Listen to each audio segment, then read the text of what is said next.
Introductions that's going to be at the beginning of the video. Okay, should we do a countdown? Yeah, you can give me a countdown. 5, 4, 4, 3, 2, 2, 1.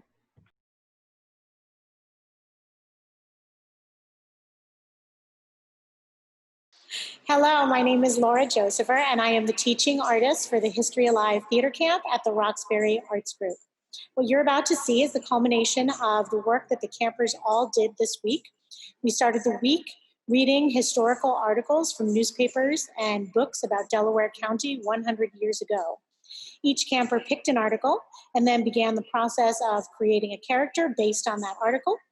We added things like character traits and elements of their surroundings.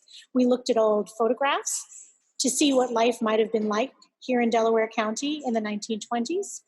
Once they'd all written a draft of their monologue, they gave each other suggestions for edits. And the next step was transitioning from writer to actor. And they began the process of becoming their characters. You'll hear each camper read first their historical article, and then they're going to perform their monologue. I am so proud of each and every one of them, and I hope that you enjoy their performances. Catskill Mountain News, November 7th, 1924. Thieves at Andy's. Sometime during the last night, Thursday, thieves entered the barn belonging to Oliver Little and took a tire from his car, and a tire owned by a man by the name of Conlon, who was staying at the Little home. They also took a suitcase full of clothes, a gun, tools, and other articles to the amount of $150. The state troopers were at once notified, but yet no trace of the thieves have been found. My name is Oliver Morgan. I'm a farmer in the 1920s, and I'm here to tell you how an event changed the way I look at the poor for the rest of my life. It was a lesson I learned very late in my life, but my dad still helped me, even if he wasn't physically there. It was late one morning, and I was finishing up my work. I heard a clunk from outside the house. I rushed to the window, hoping it was just one of the animals, but no, I was watching the first crime on my farm. On my farm! I stared in amazement and realized I have to call the police. But then I remembered the last memory I had with my father. He told me thieves are a symbol for the poor and how desperate they are. As a kid, the only way for my family to thrive was for me to become a thief and join the family business. Luckily for my father, we bought a farm and we turned from rags to riches. My palm turned sweaty as my brain figured out if I should stare in curiosity or run in fear, but I couldn't resist. I was just too curious. I turned around and continued to stare in shock. I gazed at them with peculiarity, and then one turns and stares directly into my eyes. He rushes back into the barn and comes out with some weird broom or stick. I stare closer and realize it's my shotgun.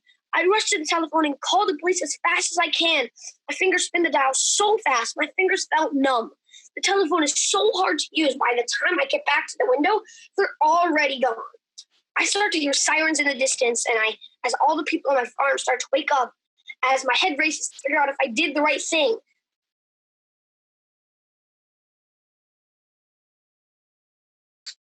Traveling with Elsie, Our Bridge to Yesterday, Recollections of South Courtright. It began on a gorgeous summer day. Anne and I were working in the field on our house in Rose's Brook. Mother called us to the phone, saying a delegate of the boarding company wanted to speak to one of us.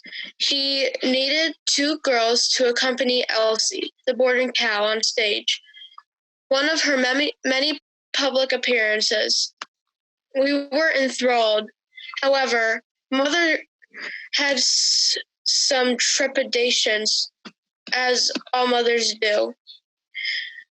We were in New York City for 2 weeks and shown the unusual sights.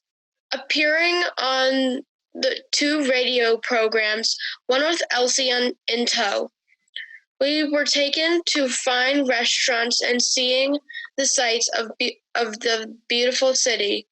Elsie was very blase about her appearances, a real city gal. Being famous is hard for an old boarding cow like me.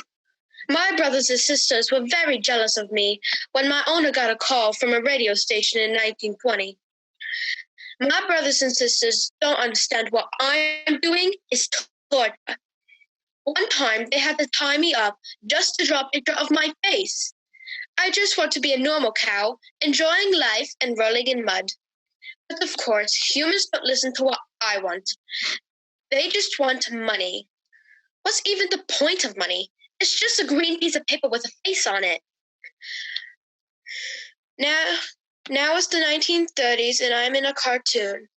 I wish this could end, but it can't. When will this nightmare end?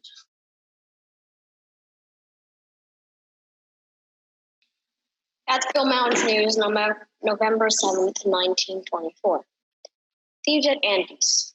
Sometime during the night last Thursday, thieves entered the barn belonging to Oliver Little and took a tire from his car and a tire owned by a man by the name of Colin, who was staying at the Little home. They also took a suitcase full of clothes, a gun, tools, and other articles to the amount of $150. The state troopers were once notified, but as yet no trace of thieves have been found. Check.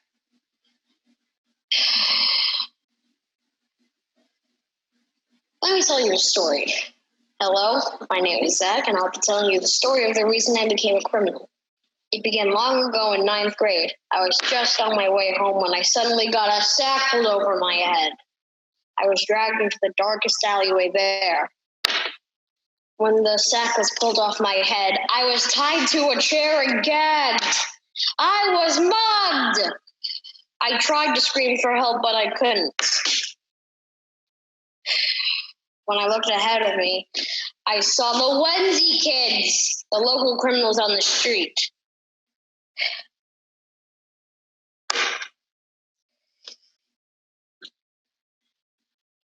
Their leader, Bomb Billy, named for his very short temper, ripped the gag off my mouth and said, "You know what we want?" And I said, "Yes, take it all." And after that, I let go of my wallet and let them take it. I was emotionally influenced that day. 20 years later, I stole from Oliver Little's home thinking to myself, someday I will destroy Bomb Billy. The items I stole were for brainwashing Bomb Billy.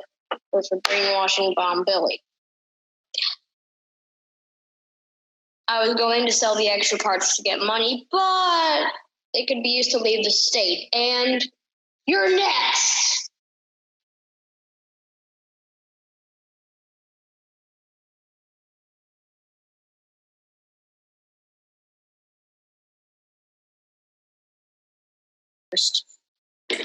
I sucked at writing, and now I suck at, and I'm better at writing now. There you go.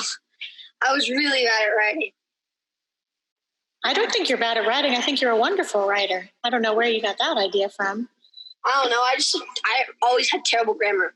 Like, obviously, when I speak it, I always fix the grammar as I speak it. But, like, if you look at the paper, I have, like, 20 grammar mistakes. I thought it was great. So, well, I'm glad you got that out of it. Izzy, how about you? What did you like about the camp? I liked, two things. One, I liked how we did a lot of writing because that kind of helped me with my writing skills. And also, I like that we learned about, we technically were kind of doing English because in 7th grade for me, English is going to be really hard. It's also going to be hard to, try and not fail it because this year I almost did because I got bad test grades. So it may help that so I don't get back. So it probably would help. Well, I think you're a wonderful writer, so I think you should keep it up for sure. Atticus, thank you for sharing, Izzy. Atticus, tell me something that you enjoyed about camp this week. I want to say our first lesson, making a character monologue when I make a monologue. Like, Creating something from the historical articles. Yeah. Yeah. I see you as being very creative, so I can see why that was a good thing for you.